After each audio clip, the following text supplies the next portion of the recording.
শুকরিয়া কাম। একবার বোঝা গেল ভালো কোনো কাজ যদি অর্জিত হয় শুকরিয়া কাম।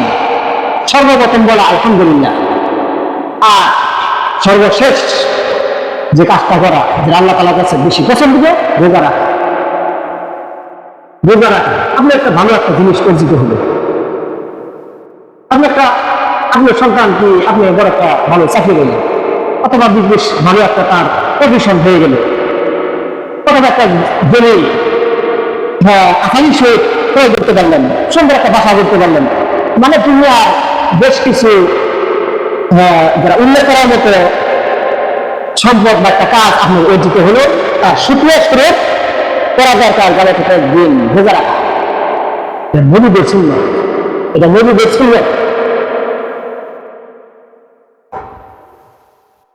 রোজা রাখা শুকরিয়া স্বরূপ নবীদের সুন্নাত।